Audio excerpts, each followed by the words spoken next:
It was around this time that the Prophet announced to Abu Bakr and to others of his companions, "I have been shown the place of your emigration. I saw a well-watered land, rich in date palms, between two tracts of black stones." The 6 men of Khazraj delivered the message of Islam to as many of their people as would listen to them. And the next summer, that is, in AD 621, 5 of them repeated their pilgrimage, bringing with them 7 others, 2 of whom were of Aus. At Aqaba, these 12 men pledged themselves to the Prophet, and this pledge is known as the first Aqaba.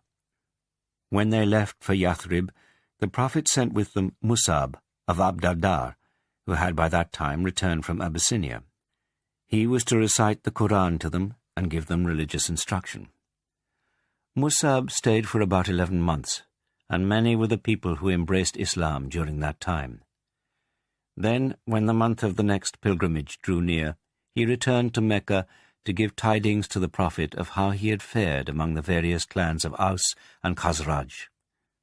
The Prophet knew that the well-watered land between 2 tracts of black stones, which he had seen in a vision, was Yathrib, and he knew that this time he too would be of the emigrants.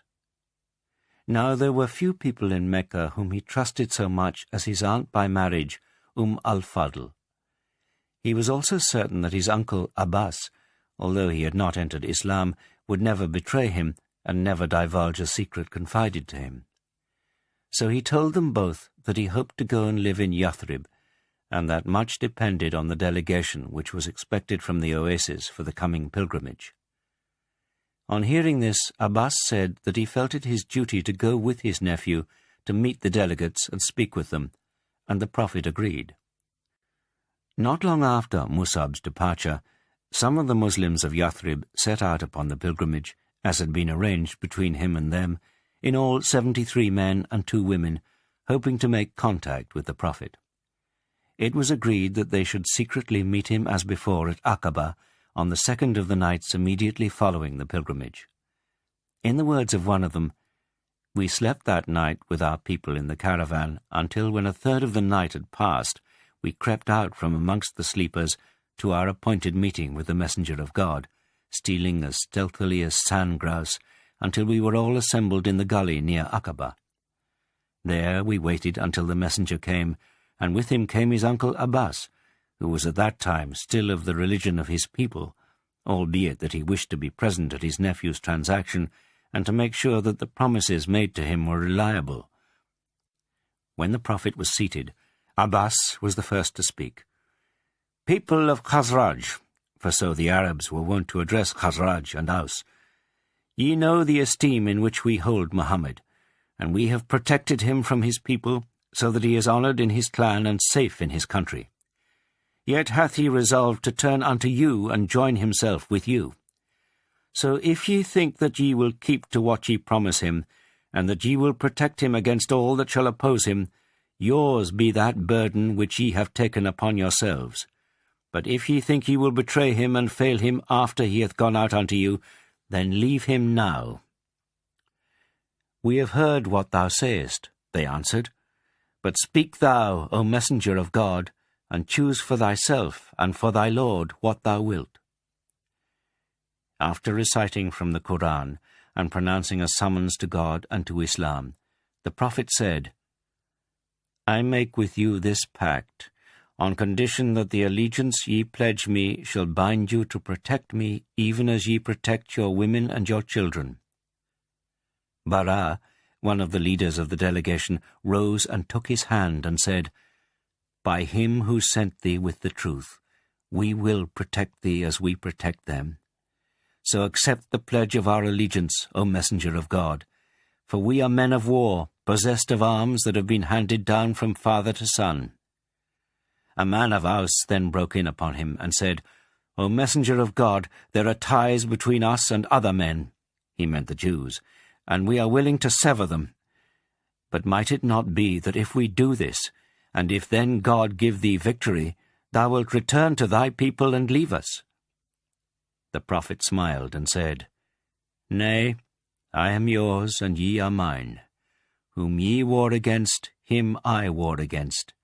Whom ye make peace with, him I make peace with.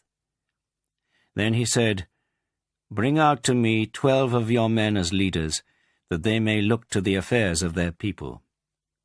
So they brought out to him 12 leaders, 9 from Khazraj and 3 from Aus, since 62 of the men were of Khazraj, and also the 2 women, whereas only 11 were from Aus. When the people were about to pledge themselves, one by one, to the prophet, a man of Khazraj, one of the 12 who had pledged himself the previous year, made a sign that they should wait, and he addressed them, saying, Men of Khazraj, know ye what it means to pledge yourselves to this man? We know, they said, but he disregarded them. Ye pledge yourselves, he continued, to war against all men, the red and the black. So if ye think that when ye suffer the loss of possessions, and when some of your nobles are slain, ye will forsake him now, for if ye forsake him then, it will bring shame upon you in this world and the next. But if ye think ye will fulfill your pledge, then take him, for therein, by God, is the best of this world and the next. They said, What though our possessions be lost and our nobles slain? Yet do we take him. And what shall be ours thereby, O messenger of God, if we fulfill to thee our pledge? Paradise, he said. And they said, Stretch forth thy hand. And he stretched out his hand, and they pledged their oaths. The prophet now encouraged his followers in Mecca to emigrate to Yathrib, and it was not long before all his closest companions had left Mecca, except Abu Bakr and Ali. Abu Bakr had asked the prophet's permission to emigrate, but he had said, Hasten not away, for it may be that God will give thee a companion. So Abu Bakr understood that he must wait for the prophet, and he gave orders for 2 of his camels to be fed on gum acacia leaves in preparation for their journey to Yathrib.